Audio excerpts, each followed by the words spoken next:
Bonjour. Alors, les crypto-monnaies. On en entend parler partout, n'est-ce pas? Bitcoin, Ethereum, et puis plein d'autres noms un peu bizarres. Tout le monde connaît de noms, mais franchement, peu de gens savent vraiment ce qui se cache derrière. Aujourd'hui, on va décrypter tout ça le plus simplement possible. Voilà, c'est la grande question. On voit les prix qui montent, qui descendent, on entend ces noms en boucle, mais au fond, c'est quoi une crypto-monnaie? Est-ce que c'est de l'argent? Un placement financier? Une nouvelle technologie? C'est exactement ce qu'on va explorer ensemble. Allez, voici le programme. On va commencer par les bases, bien sûr. Ensuite, on plongera dans les deux poids lourds, Bitcoin et Ethereum. Après ça, on s'aventurera un peu dans le reste de cet univers crypto avant de se demander, au final, pourquoi tout ça est si important. Parfait, on entre dans le vif du sujet. Le but ici, c'est vraiment de rendre les choses simples et claires. On va laisser de côté le jargon technique pour que tout le monde puisse bien saisir les idées fondamentales. Alors, là voilà, la définition clé. Une crypto-monnaie, c'est tout simplement de l'argent conçu pour Internet. Mais le mot le plus important à retenir, c'est décentralisé. Ça veut dire quoi? Qu'il n'y a pas d'intermédiaire, pas d'autorité centrale comme une banque ou un gouvernement pour valider les transactions. Et ça change tout. Pensez-y. Avec des euros, une banque peut très bien décider de bloquer un virement. Avec une crypto-monnaie comme le Bitcoin, c'est techniquement impossible.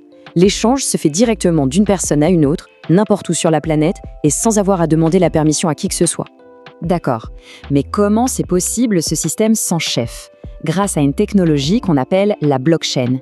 Imaginez-la comme le grand livre de compte d'une banque, mais avec une différence énorme. Au lieu d'être privé et secret, ce livre est public et partagé entre des milliers d'ordinateurs dans le monde entier. Chaque transaction y est inscrite pour l'éternité, sans qu'on puisse la modifier ou la supprimer. C'est cette transparence absolue qui garantit la sécurité. Passons maintenant à la star, celle par qui tout a commencé, le Bitcoin. Lancé en 2009 par un créateur qui reste anonyme, il fascine et il divise. Sa promesse, être une sorte d'or, mais en version 100% numérique. Si le Bitcoin a de la valeur, c'est principalement pour deux raisons. La première, c'est qu'il est rare. Et la deuxième, c'est que personne ne le contrôle. Ni un État, ni une entreprise, absolument personne. Ce chiffre est au cœur même du Bitcoin. Il n'y aura jamais, au grand jamais, plus de 21 millions de Bitcoin. C'est gravé dans le code depuis le premier jour. C'est la loi de l'offre et de la demande. Si la demande augmente, mais que la quantité reste fixe, eh bien la valeur a tendance à augmenter. La conséquence de ça, elle est directe. Contrairement à nos monnaies, comme l'euro ou le dollar, que les banques centrales peuvent imprimer sans limite, ce qui peut créer de l'inflation, le Bitcoin, lui, est protégé de ça par son code.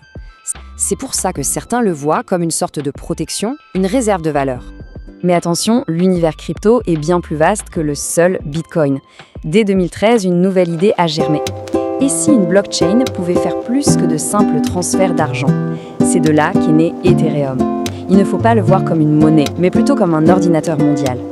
Le mot magique ici, c'est programmable. Ethereum, c'est de l'argent qu'on peut programmer. Ça se fait grâce à ce qu'on appelle des smart contracts ou contrats intelligents.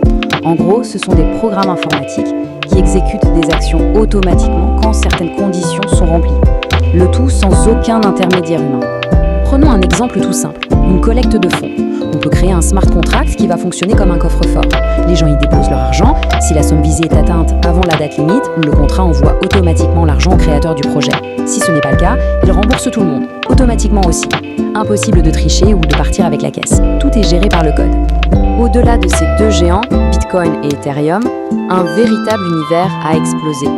On y trouve de tout. Des projets très sérieux et d'autres d'y vont beaucoup moins.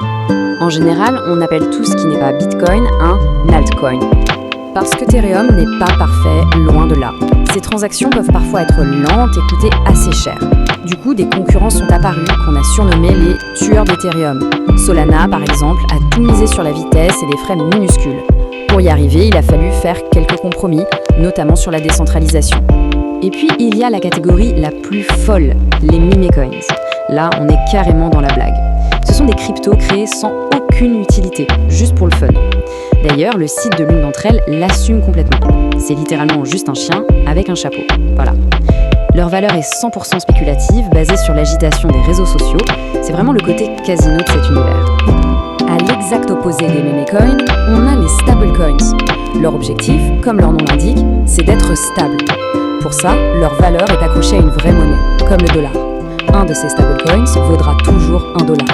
Leur utilité, ils permettent de se mettre à l'abri des fortes variations du marché crypto sans pour autant devoir tout reconvertir en euros ou en dollars. Bon, on a vu la technologie, les différentes sortes de crypto, mais à la fin de la journée, au-delà de la spéculation, à quoi ça sert concrètement? Pourquoi est-ce que tout ça pourrait être vraiment important pour l'avenir? En fait, les usages sont déjà multiples. Ça peut être un actif d'investissement, bien sûr, mais aussi un moyen de payer ou d'envoyer de l'argent partout dans le monde, presque instantanément. Et surtout, c'est la base de ce qu'on appelle la DeFi, la finance décentralisée, qui ambitionne de recréer tous les services d'une banque, mais sans la banque au milieu. Au final, la grande question reste posée. Est-ce qu'on assiste à une véritable révolution qui va changer la finance et Internet pour de bon, ou est-ce que c'est juste une gigantesque bulle spéculative qui finira par éclater? La réponse est sûrement un peu entre les deux, mais une chose est certaine, la technologie qui est derrière a ouvert un champ des possibles absolument immense.